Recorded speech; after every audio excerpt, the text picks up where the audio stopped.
بسم اللہ الرحمن الرحیم۔ السلام علیکم ورحمۃ اللہ وبرکاتہ۔ رزق اور دولت کا وظیفہ۔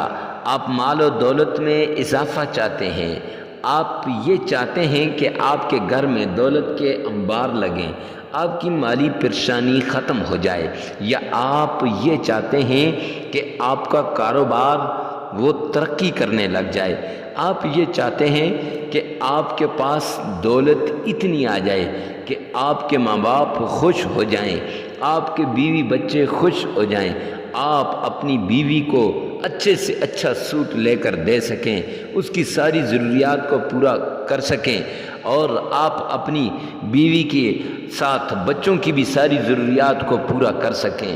معزز سامعین کرام، اگر آپ اپنی بیوی بچوں کی ضروریات کو اچھے طریقے سے پورا کرنا چاہتے ہیں، اور آپ یہ چاہتے ہیں کہ آپ کے بچے کسی اچھے اسکول میں پڑھیں، یا آپ کے بچوں کا رہن سہن اچھا ہو، یا آپ کے ماں باپ کا رہن سہن اچھا ہو، تو معزز سامعین کرام اس وظیفے کو کیجئے۔ یہ وظیفہ آپ کی مشکلات کا حل ہے۔ یہ ایسا وظیفہ ہے جس سے لاکھوں لوگوں کی مالی پریشانی ختم ہوتے دیکھی، جس سے لاکھوں لوگوں کی پریشانی دور ہوتے دیکھی۔ معزز سامعین کرام، ہر انسان یہ چاہتا ہے، تو آپ یہ عمل کیجئے، انشاءاللہ آپ کی پریشانیاں ختم ہو جائیں گی۔ تو عمل بتانے سے پہلے، وظیفہ بتانے سے پہلے، مفتی کے وظائف چینل پر اگر پہلی مرتبہ ہیں تو مفتی عمران شاکر آپ کو ویلکم کرتا ہے، اور اس کے ساتھ اگر ہر وظیفے کے لیے اجازت کی ضرورت ہوتی ہے تو اس وظیفے کے لیے اجازت کمنٹ سیکشن میں آمین لکھے گا، ہماری ویڈیو کو لائک کر دیجیے گا اور ہمارے چینل کو سبسکرائب کر دیجیے گا۔ چلتے ہیں آج کے اس وظیفے کی طرف۔ معزز سامعین کرام، دولت کا یہ انبار لگا دینے والا وظیفہ، ایک مرتبہ زندگی میں اس عمل کو لازمی کیجئے۔ اپنے گھر والوں کو بتائیے، اپنے دوست یاروں کو بتائیے، اپنے احباب کو بتائیے، اپنے ارد گرد ہر انسان کو یہ عمل بتائیے۔ کیوں؟ اس عمل سے مالی پریشانی ختم ہونے والی ہے۔ عمل کچھ مختصر سا ہے، اور یوں ہے کہ سب سے پہلے آپ نے باوضو ہو جانا ہے، یعنی پاک صاف ہو جانا ہے۔ اب پاکی میں باوضو ہو جانا ہے، اور اس کے بعد آپ نے ایک مرتبہ تعوذ پڑھنا ہے۔ اعوذ باللہ من الشیطان الرجیم، تعوذ پڑھ لیا، پھر ایک ہی مرتبہ بسم اللہ پڑھنی ہے۔ بسم اللہ الرحمن الرحیم۔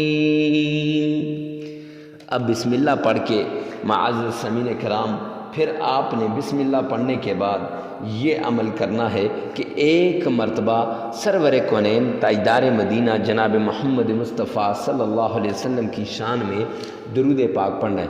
اللہم صلی علی محمد وعلی آل محمد پڑھ کے اس کے بعد آپ نے معزز سامعین کرام 31 مرتبہ 31 ٹائم سورۃ الکوثر ریسائٹ یا ریڈ تھا سورۃ الکوثر کہ 31 مرتبہ آپ نے سورہ کوثر کی تلاوت کرنی ہے۔ سورہ کوثر، اِنَّا أَعْطَيْنَاكَ الْكَوْثَرَ فَصَلِّ لِرَبِّكَ وَانْحَرْ إِنَّ شَانِئَكَ هُوَ الْأَبْتَرُ۔ 31 مرتبہ جب آپ یہ سورہ کوثر پڑھ لیں گے، پھر اس کے بعد اللہ کے حضور اپنی ساری مشکلات کو رکھ دیجئے۔ رزق کی پریشانی ہے، دولت کی پریشانی ہے، اولاد کی پریشانی، کوئی بھی پریشانی ہے، اس کو اللہ کے سامنے رکھ کر پھر 33 مرتبہ اللہ الصمد، ایسے یہ نہ ہو کہ اللہ الصمد اللہ الصمد اللہ الصمد، اللہ الصمد اللہ الصمد 33 مرتبہ اس طریقے سے آپ نے پڑھنا ہے۔ پھر معزز سامعین کرام، آپ نے 33 مرتبہ ہی استغفار کرنا ہے۔ اب یہ عمل پورا ہو جائے گا۔ لگاتار 7 دن کا یہ عمل ہے۔ جب 7 دن آپ اس عمل کو کر لیں گے، پھر دیکھیں کہ آپ کی مشکلات کیسے آسان ہوتی ہے، اللہ کی غیبی مدد کیسے آتی ہے، دولت ایسی جگہ سے آئے گی کہ آپ سوچ بھی نہیں سکتے۔ معزز سامعین کرام، ویڈیو کو ثواب کی نیت سے آگے شیئر کرنا نہ بھولیے گا۔